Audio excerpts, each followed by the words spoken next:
Buen día, sean bienvenidos a un video más de su clase de administración. Vamos a comenzar. En el video anterior estuvimos hablando sobre el derecho fiscal y bueno, en este video vamos a continuar un poquito con lo que es el derecho fiscal, teniendo un poquito más de enfoque a lo que son las contribuciones y cómo se clasifican las contribuciones. Ya estuvimos hablando que como ciudadanos, pues nos dividimos en dos tipos de personas, ya sea personas físicas, que somos los individuos, eh, desde que nacemos y luego posteriormente cuando cumplimos la mayoría de edad, pues vamos adquiriendo nuevas obligaciones y nuevos derechos también como ciudadanos, en los que ya entran pues las contribuciones cuando empezamos a generar ingresos, ¿no? Entonces, bueno, esas son las personas físicas y también dijimos que estaban las personas morales, que son un poquito más las que nos interesan pues como administradores, ¿no? Que son las empresas u organizaciones ya sea gubernamentales o no gubernamentales, pero que siempre y cuando sean organizaciones pues ya se consideran personas morales. Y entonces, ya seamos personas físicas o morales, pues tenemos la obligación de contribuir al gasto público por medio precisamente del pago de contribuciones o del pago de impuestos. Permítanme nada más un segundito para continuar. Listo, vamos a continuar. La verdad es que me dio un poquito de frío y preferí ir a abrigar. Entonces vamos a continuar. Estábamos hablando de las contribuciones y decíamos, o si pudiéramos tener una definición de lo que son las contribuciones, pues pudiéramos decir que son la base fundamental de un país para su crecimiento y para el bienestar social de sus habitantes. Entonces, como tal, como se supone que es para nuestro crecimiento o para nuestro beneficio, pues tenemos precisamente por eso la obligación de contribuir al gasto público por medio de las contribuciones. En la legislación y la aplicación de las contribuciones pues es impositiva y pudiéramos decir que es el trabajo de las autoridades fiscales y del particular o gobernado, pues la participación que nosotros tengamos como gobernados en cuanto a la ubicación de nuestras obligaciones fiscales de acuerdo a la Constitución mexicana, ¿no?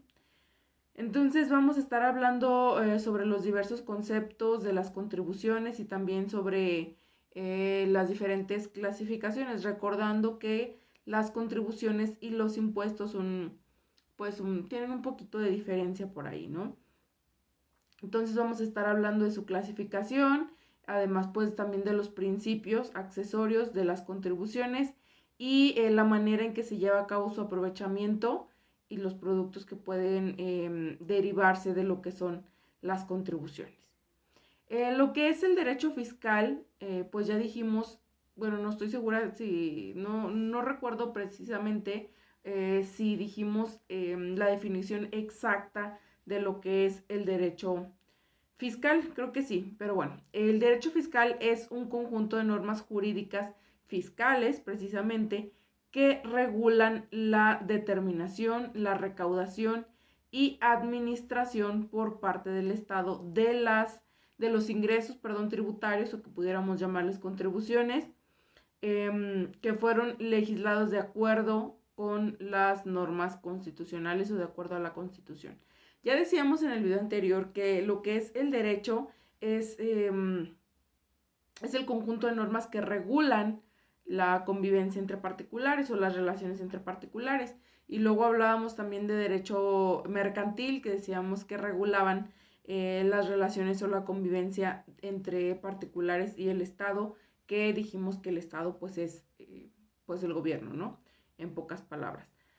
Los impuestos, contribuciones o ingreso tributario pues es el vínculo jurídico del cual el Estado o el gobierno pues actuando como sujeto activo exige a un particular, que en este caso somos nosotros como personas físicas o morales, que podemos ser llamados también pues gobernados, pues el cumplimiento de una prestación tributaria o de una contribución que ya puede ser en términos monetarios o en algunos casos pues en especie, ¿no?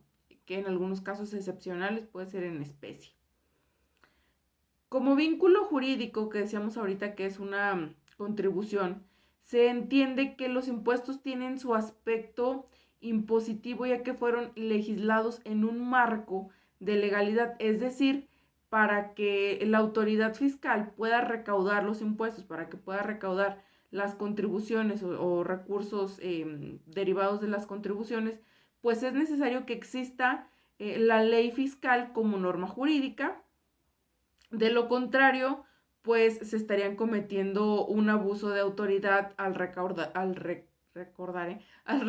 algún impuesto. Es decir, si no existiera en la ley o en la Constitución más bien las especificaciones de las cuales nosotros debemos de pagar impuestos, entonces se estaría cometiendo un delito al momento de que las autoridades nos quisieran retener por alguna circunstancia, pues el pago de impuestos.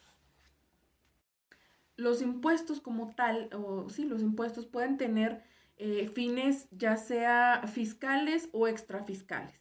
Se considera que tiene fines fiscales cuando tiene como principal objetivo cubrir los gastos públicos o los gastos pues sí, del gasto público, ¿no? De los servicios públicos.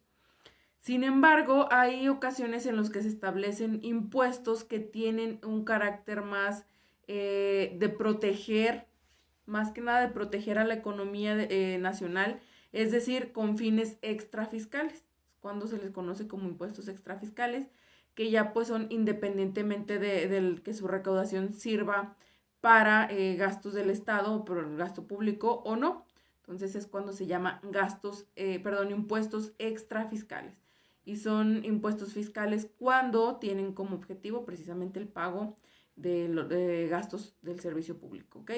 Hay que tener eso muy, muy presente. De acuerdo con el Código Fiscal de la Federación, en su artículo segundo, define como impuestos a las contribuciones establecidas en la ley que deben de pagar tanto las personas físicas como morales que se encuentran en situación jurídica o de hecho, pues, no sé, en alguna situación jurídica prevista, porque les decía yo que hay personas que aunque tienen un ingreso, que tienen una actividad económica, pues no están como que establecidas legalmente. Entonces, pues ahí hay que checar las excepciones que pueden surgir respecto a lo que son el pago de impuestos.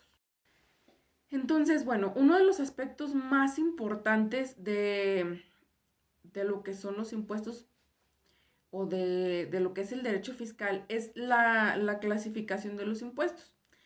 Entonces, si pudiéramos rescatar la importancia de clasificar los impuestos, es que tienen que ser, más bien pueden ser directos e indirectos. Esta clasificación tiene su incidencia en lo económico. ¿Cuáles son los impuestos directos? Los impuestos directos son aquellos que no pueden ser trasladados, lo que repercute en el patrimonio del gobernado. Entonces, del individuo, ¿no? Del ciudadano, ya que no los pueden recuperar de otras personas. Y los impuestos indirectos son los que pueden ser trasladados, es decir, los que no repercuten tanto en el patrimonio del gobernado o del quien está pagando el impuesto, sino en el de otras personas de quienes los recupera precisamente pues el gobernado. Y a lo mejor vamos a decir aquí, ¿cómo? No entendimos, ¿verdad? Ok, vamos a poner un ejemplo. Bueno, no ejemplo. Ya saben que trato siempre o me gusta tratar de ponerles ejemplos reales que podamos nosotros ver en nuestro día a día. Entonces, para poder entender bien cuáles son los impuestos directos e indirectos, dice que los directos son aquellos que repercuten en el patrimonio de quien está pagando el impuesto porque no tiene manera de sacarlo de otro lado, o sea, tiene que ser él quien los pague. Y dice que no pueden ser trasladados. Cuando nos dice que no pueden ser trasladados, nos referimos a que somos nosotros quienes estamos pagando los impuestos. Por ejemplo, el ISR, ¿sí? O sea, el impuesto sobre la renta. No lo podemos pagar de alguien más. Nosotros lo estamos pagando. Pero ¿qué pasa, por ejemplo, con el IVA? El IVA lo pagamos, sí, también nosotros como individuos cuando vamos a adquirir algún producto, pero el IVA, si fuéramos, por ejemplo, los dueños de una tienda X, el IVA lo están pagando nuestros clientes, no nosotros.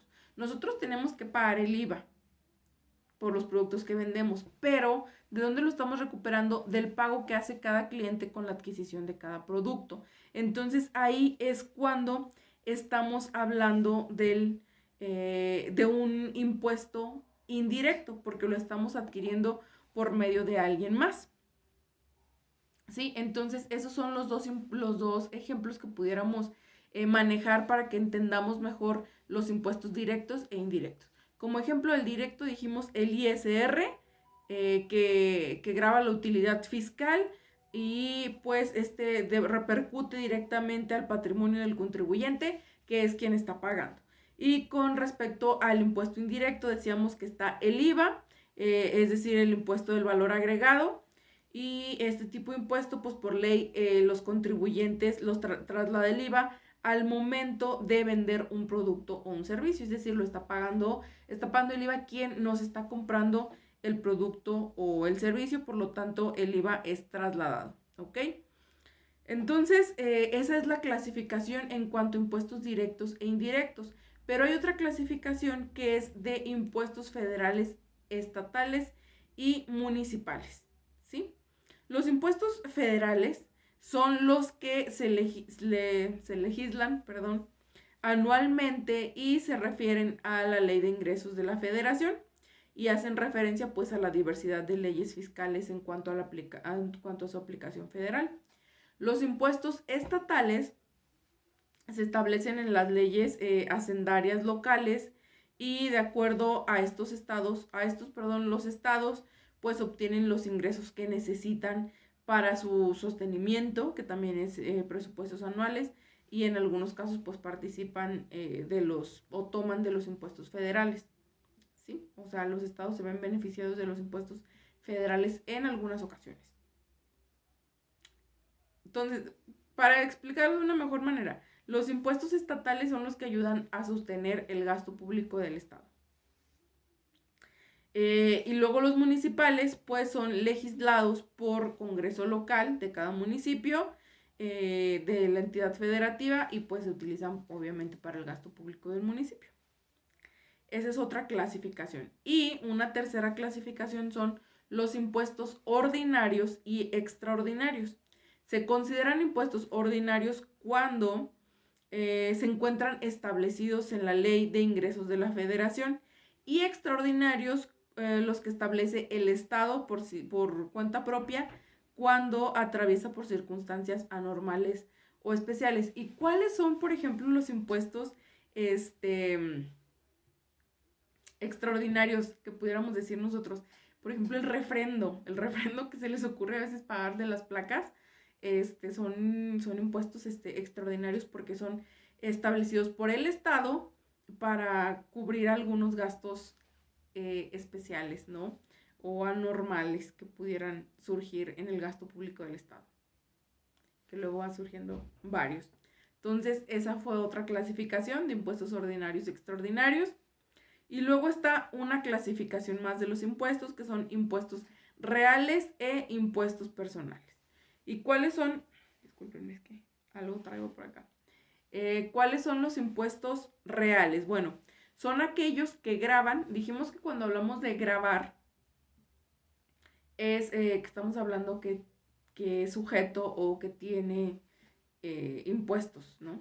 Entonces, son aquellos que gravan los bienes de los contribuyentes sin considerar las condiciones personales de cada persona, de cada sujeto, o su capacidad para contribuir. Es decir, no les importa, no le importa al Estado o al gobierno, pues, si tenemos la capacidad de pagar impuestos o no, simplemente es un impuesto que tenemos que pagar. ¿Y cuál podría ser un ejemplo de impuestos reales? Que les digo, son independientemente de nuestra actividad o nuestra capacidad para pagar impuestos. Pudiera ser Em, los impuestos por... Bueno, el IVA pudiera ser uno, pero más que nada pudiera ser...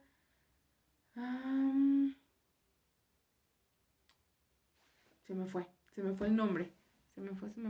El predial era el impuesto que estaba tratando de recordar, que pudiéramos considerar como un ejemplo de impuesto real, porque es, o sea, el predial es un impuesto que tenemos que pagar por tener nuestra casa, ¿no? Entonces, ese impuesto se tiene que pagar, no va en proporción a que si el dueño de la casa tiene capacidad para pagar un impuesto o no, simplemente es un impuesto que está establecido por tener una casa, por el uso del suelo y pues se tiene que pagar.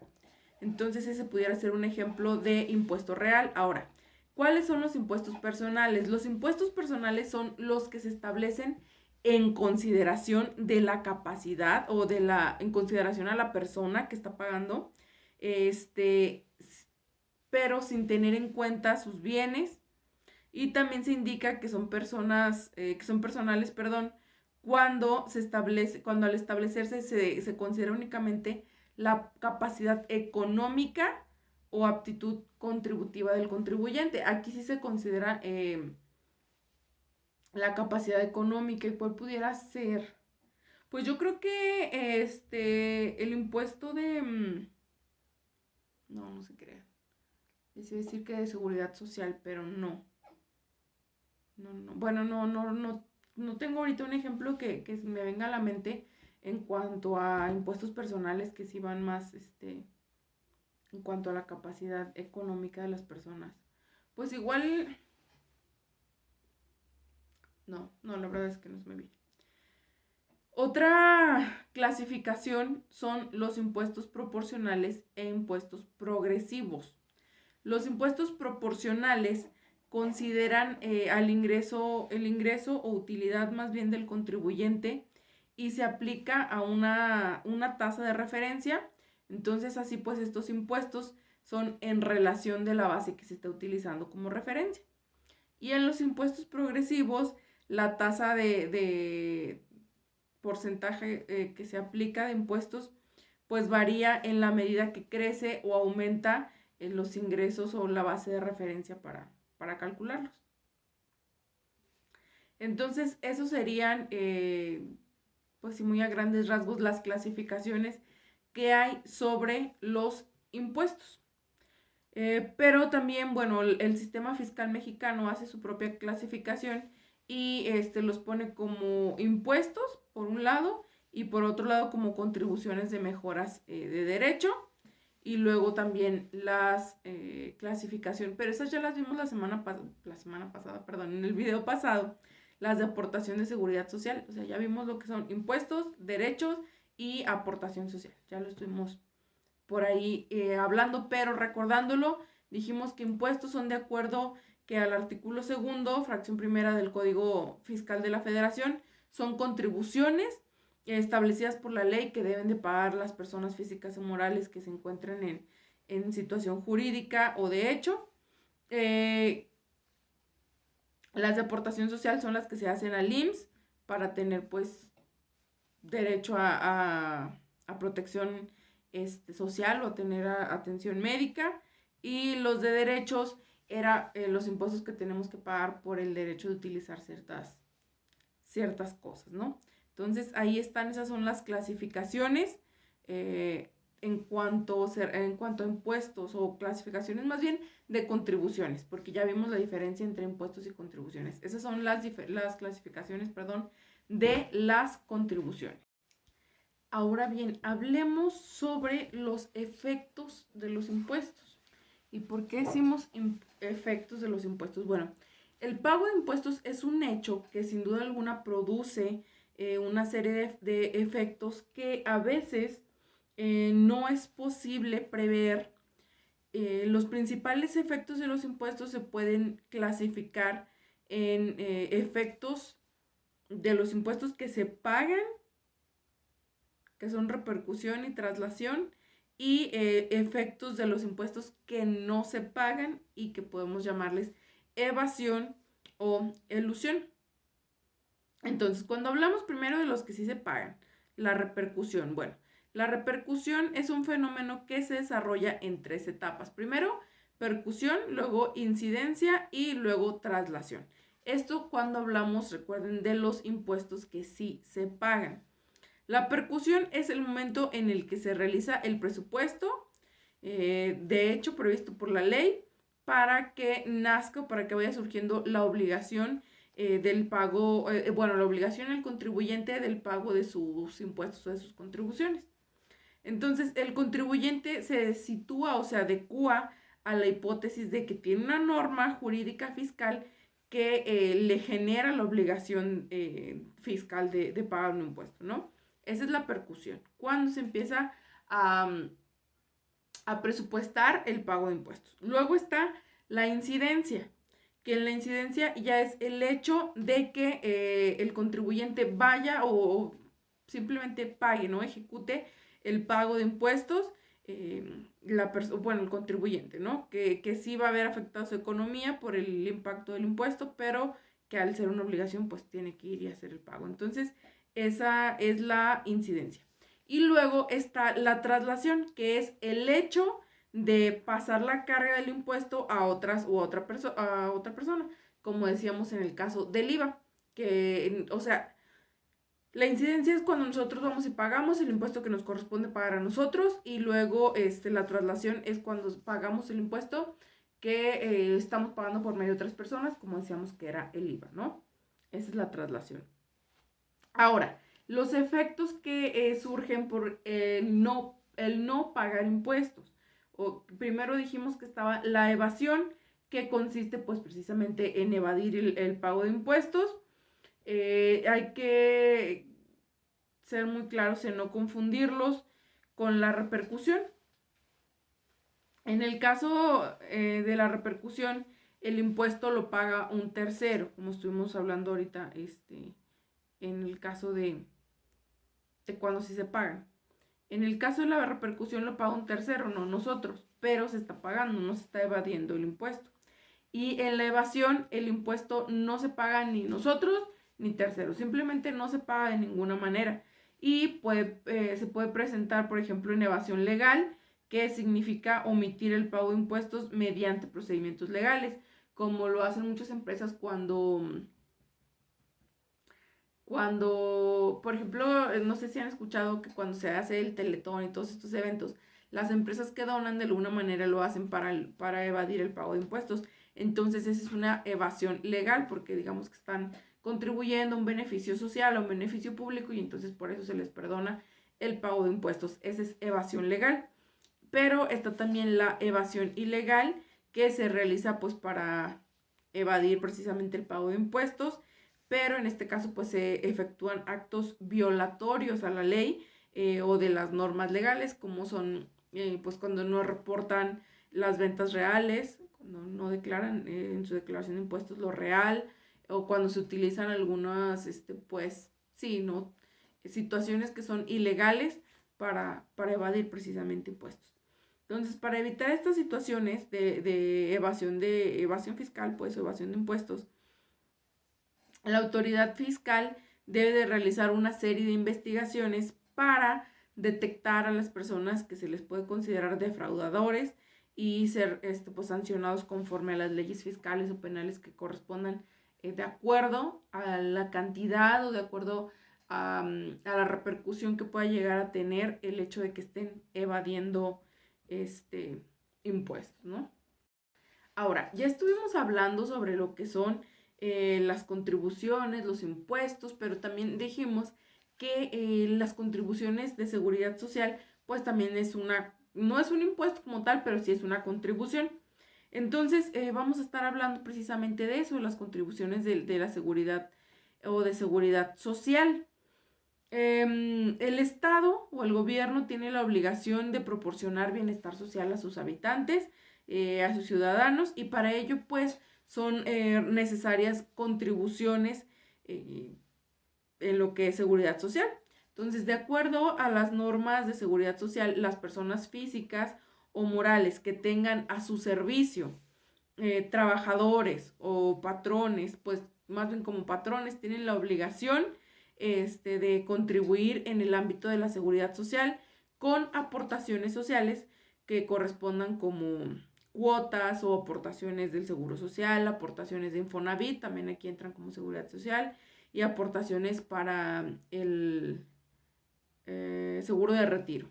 ¿Okay? Entonces, los patrones deben de identificar a sus trabajadores en lo que corresponde a sus requisitos de identificación como ciudadanos, como personas físicas, y deben también de ver la manera de cómo identificarles o cómo asignarles su número de seguridad social para darlos de alta o para el alta correspondiente precisamente en el IMSS, y así puedan recibir pues los servicios de seguridad social, de vivienda y de retiro que por ley pues les corresponden, ¿no? Primero, como parte de la aportación social o de la seguridad social, más que nada, está el IMSS, el Instituto Mexicano del Seguro Social. El principal objetivo del IMSS es pues brindar seguridad social, asistencia médica, protección contra riesgos de trabajo, pensión garantizada por el seguro del retiro, aunque bueno, no vamos a estar entrando de lleno a lo que son los pagos de pensiones del IMSS, porque pues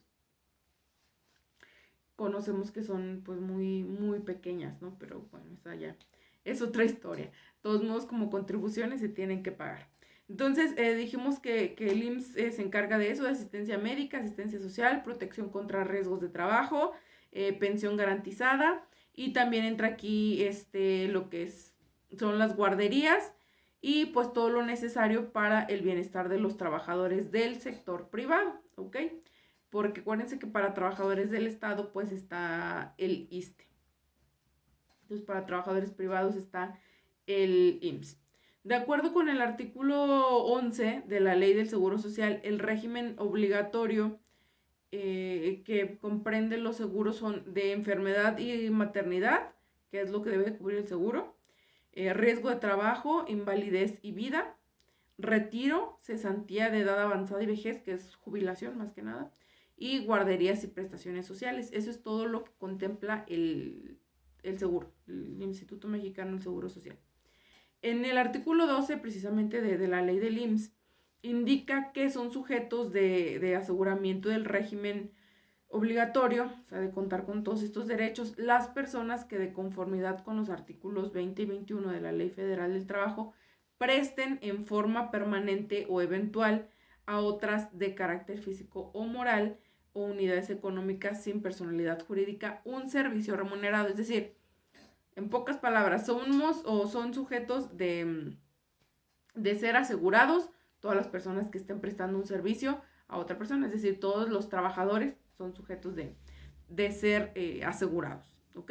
Y también cualquiera que sea la persona jurídica o cualquiera que sea su naturaleza. Por ejemplo, ¿cómo decirlo? Cuando pueden asegurar a hijos, a esposas, a papás, también, aunque los hijos, esposas, papás no sean precisamente los que estén haciendo el pago del seguro social, ¿no? Pero también pueden gozar de ese derecho. Ok, cuando hablamos de enfermedad y maternidad, nos dice que de acuerdo con el artículo 84 de la Ley del Seguro Social, están amparados por el seguro, el asegurado o pensionado, la esposa del asegurado o esposa del pensionado, hijos menores de edad, bueno, menores de 16 años, y de personas que estén trabajando o bien que estén, bueno, del asegurado o bien que esté pensionado, y tienen derecho a atenciones médicas, quirúrgicas, farmacéuticas y hospitalarias. Aquí haciendo una aclaración, hijos menores de 16 años, ya cuando son mayores de 16 años, se tiene que confirmar que siguen estudiando para que puedan ser todavía sujetos de estos derechos del seguro o de seguridad, seguridad social, ¿ok? Entonces tienen derecho, les decía, a atenciones médicas, a quirúrgicas, farmacéuticas, hospitalarias y también a prestaciones en especie y en efectivo. Esa por enfermedad y maternidad. Ahora, por riesgo de trabajo, en los artículos 41 y 42 de la Ley del Seguro Social indica que son riesgos de trabajo los accidentes y enfermedades a los que estén expuestos los trabajadores en ejercicio o con motivo del trabajo. Es decir, por ejemplo, los trabajadores de minas que por la misma razón del trabajo están siempre en riesgo por el mismo motivo del trabajo. También se considera accidente de trabajo cualquier lesión que se pueda generar, ya sea orgánica o perturbación, bueno, algo así.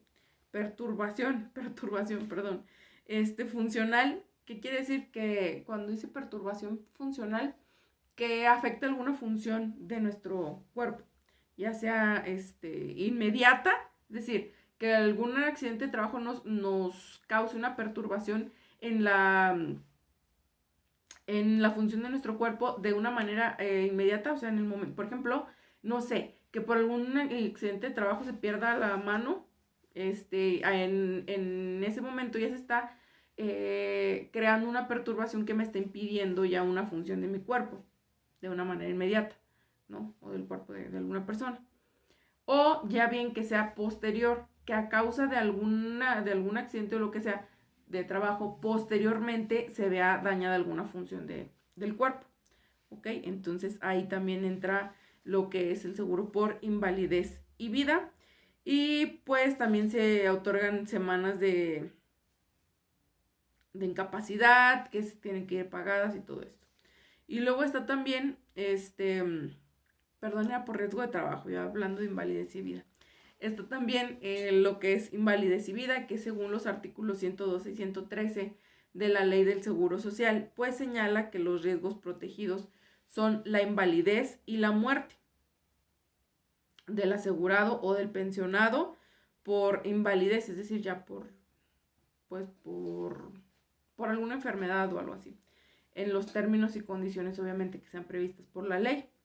Entonces, el otorgamiento de las prestaciones que se consideran invalidez y vida requiere del cumplimiento de periodos de espera, de medios en semanas de cotización reconocidas por el instituto. Está también luego el retiro, que aquí pues de acuerdo al artículo 153 de la Ley del Seguro Social, el otorgamiento de las prestaciones pues requiere del cumplimiento de periodos de espera también, medidos en semanas, con cotizaciones reconocidas por el instituto para gozar de la pensión correspondiente. Y luego viene cesantía de edad avanzada, que es ya cuando es diferente de jubilación a pensión. Entonces, ya aquí en cesantía por edad avanzada se consideraría que ya se pensionan las personas por la edad que alcanzan, y esto se considera en el artículo 154 de la Ley del Seguro Social, donde indica que existe precisamente cesantía en edad avanzada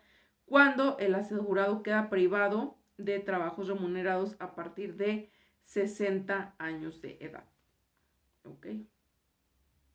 Y por vejez, pues se considera en el artículo 161 de la Ley del Seguro Social que la vejez, señala que la vejez da derecho al asegurado al otorgamiento de prestaciones como ya su pensión o asistencia médica, asignaciones familiares, ayuda asistencial. Para tener derecho a estas prestaciones, pues obviamente el seguro de vejez se requiere de que el asegurado haya cumplido 65 años de edad. Entonces, por edad avanzada son 60, por vejez son 65. Y luego, en cuanto a lo que es seguro de guardería, pues el artículo 201 de la Ley del Seguro Social menciona que el seguro de guardería cubre el riesgo de no poder proporcionar cuidados a los hijos durante la jornada del trabajo. Entonces, por lo tanto, pues se tiene que cubrir guardería. La verdad es que no siempre se cubre, la verdad, aunque sea un derecho de las personas que tienen seguro, pues no siempre se cubre, porque las guarderías del seguro pues luego están muy saturadas o lo que sea, y pues luego las personas tienen que estar buscando guarderías pues por otro lado, ¿no? Y luego están las prestaciones sociales, que las prestaciones sociales, pues de acuerdo al artículo 209 de la Ley del Seguro Social, tienen como finalidad estas prestaciones sociales, pues fomentar la salud, prevenir enfermedades y accidentes y también pues contribuir a la elevación general de los niveles de vida de la población. Entonces, a grandes rasgos, eso es lo que podemos hablar sobre las contribuciones, sobre los impuestos, sobre el pago de derechos y sobre todo sobre, bueno, en estos últimos temas que estuvimos abordando, sobre lo que son las contribuciones a la seguridad social. Entonces, pues por mi parte, por este video sería todo. Nos vemos en un siguiente video.